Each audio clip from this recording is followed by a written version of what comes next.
राम राम। सरस्वती ज्योतिष विज्ञान के इस मंच पर मैं पंडित अरविंद तिवारी आप सभी का हार्दिक स्वागत करता हूं।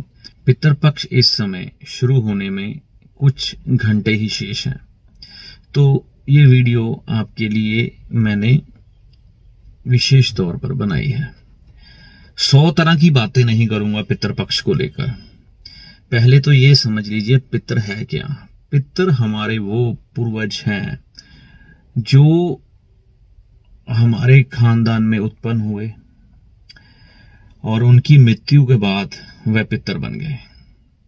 अब ये पितर वह हैं जो आपके खून के ताल्लुकदार हैं, जैसे पिता, दादा, दादी, चाचा, ताया, चाची, ताई, उनके बच्चे, ठीक है। और इसमें बहन, बुआ, हमारे भाई तो आ ही जाते हैं, ठीक है ना। जिनके साथ हमारा खून का ताल्लुक हो वो हमारे कहीं ना कहीं पितर बन जाते हैं।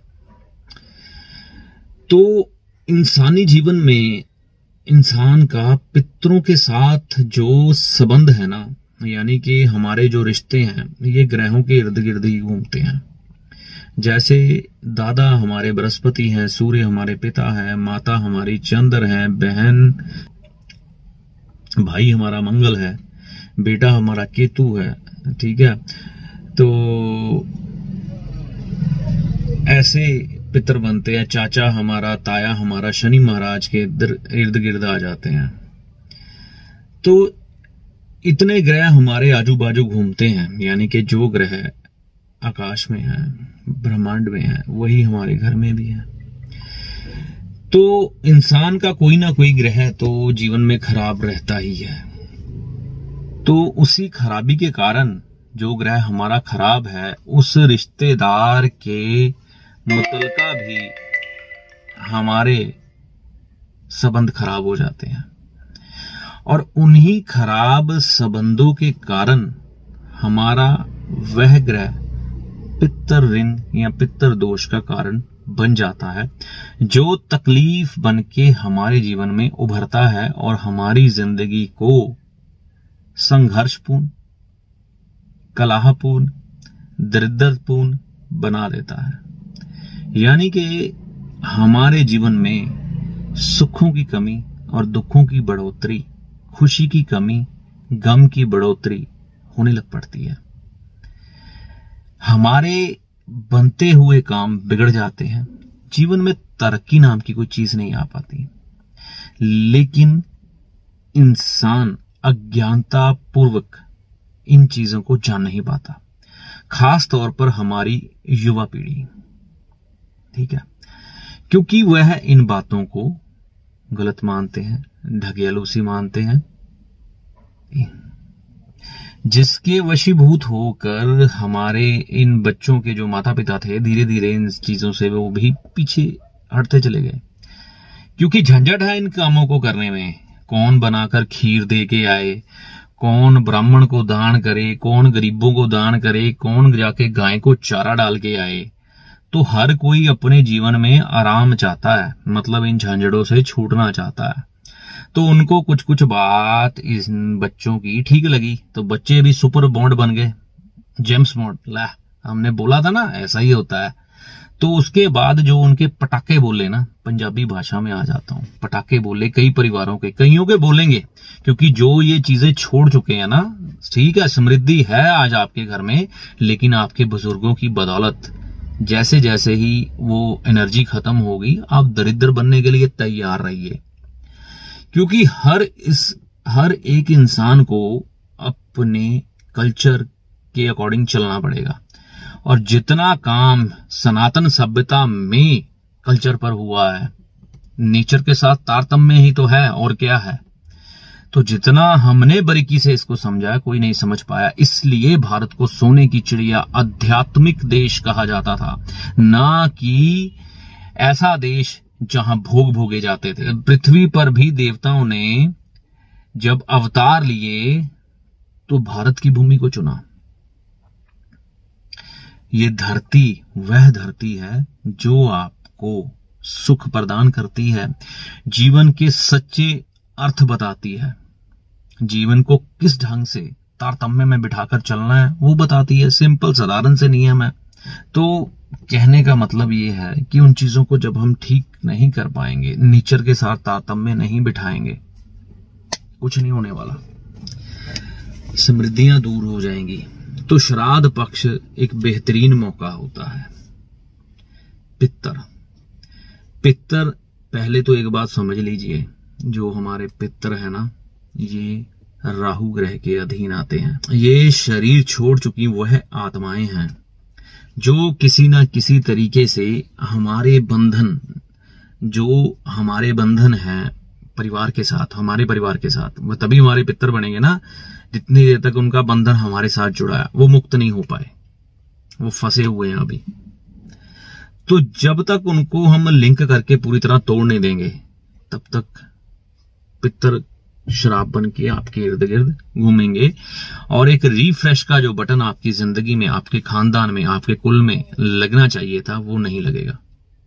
तो इसको लगाना जरूरी है।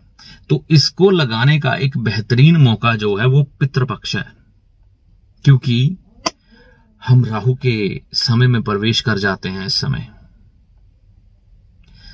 तो इसका जो उपाय किया जाता है वह लोग नाना प्रकार से करते हैं, जैसे कि उनके नाम पर दान पुण्य दिया जाता है, खीर दी जाती है, फलाना ढमकाना जो भी है देते हैं। धर्म स्थान में ब्राह्मण को बुलाकर घर में भोज करवाया जाता है, या कच्चा अनाज दान किया जाता है। तो ये जैसे आपके कुल में रीत चली आ रही है वैसा ही करिए, कुछ भी इसमें बदलाव करने की जरूरत नहीं है। किसी के भी कहने पर, कोई भी ज्योतिषी आपको कहे कि ऐसा करिए, बिल्कुल नहीं। जो आपके परिवार में रीत चली आ रही है, जो दिया जा रहा है, वही दीजिए। कुछ नया बदलाव करने की जरूरत नहीं है, नहीं तो आप झंझट में पड़ जाएंगे, क्योंकि ये भी पितरों से जुड़ी हुई चीज है। अब आप कुछ नहीं कर रहे, या आपको मालूम नहीं है क्या करना, या आपको किसी ने बताया नहीं है क्या करना, या आपके साथ ऐसा घटनाक्रम हो गया कि आप मिसगाइड हैं, तो उसका एक बहुत ही साधारण सा तरीका है। आपके नजदीक जो धर्म स्थान पड़ता है उसके पंडित जी के पास जाइए, वह जो आपको बोल देंगे वही करिए, वो जो आपको दान पुण्य बोले वही करिए, फिर उसको चलाते जाइए पितरों के नाम पर। श्राद्ध कोशिश करिए आपके माताजी, पिताजी, दादाजी का पहले निकलवाइए जाके पंडित जी से। डेट वगैरह सबको मालूम होती है, तो वो करने के बाद वो श्राद्ध निकलवा के उसके बाद वो सब दान पुण्य करिए। अब किसी को नहीं मालूम है तो उसके बारे में भी पंडित जी सर्वपित श्राद्ध आता है, उसमें सब कुछ हम कर सकते हैं, वो आपको गाइड कर देंगे। ठीक है। इससे भी बेहतरीन कुछ करना चाहते हैं तो अपने कुल पुरोहित जो कि हरिद्वार में होते हैं, हर कुल के गोत्र के अनुसार पुरोहित होते हैं, लाल किताब में बेहद स्पष्ट वर्णन है इसका। उनके पास जाइए, उनसे जानिए, उनकी तृप्ति करवाइए। अगर वो आत्माओं की तृप्ति नहीं हुई, उनका मोक्ष करवाइए, मतलब कि पिंडदान वगैरह भराते हैं। मुक्ति तो खैर इस संसार से भगवान की भी नहीं है, तो इंसान की क्या होगी। मुक्ति का तो सिर्फ खेल चल रहा है। मुक्ति के नाम पर लोगों को भ्रमित किया जाता है, क्योंकि हर बंदा जब अपनी अनुकूल परिस्थितियां नहीं देखता तो वो उन झंझटों से मुक्त होना चाहता है। तो ये गलत चीजों से हमें बाहर आना है। ठीक है। इसके विषय में किसी बार विस्तार से बात करेंगे, डट के। ठीक है ना। फिर मैं आपसे बात करूंगा कि मुक्ति नाम की कोई चीज है ही नहीं, मोक्ष नाम की कोई चीज है ही नहीं, तो कैसे मुक्त हो जाओगे। तो कहने का मतलब, हमने मुक्त नहीं कराना, हमने उन आत्माओं के साथ, अपनी पितरों की जो आत्माएं हैं उनके साथ अपना लिंक तोड़ना है।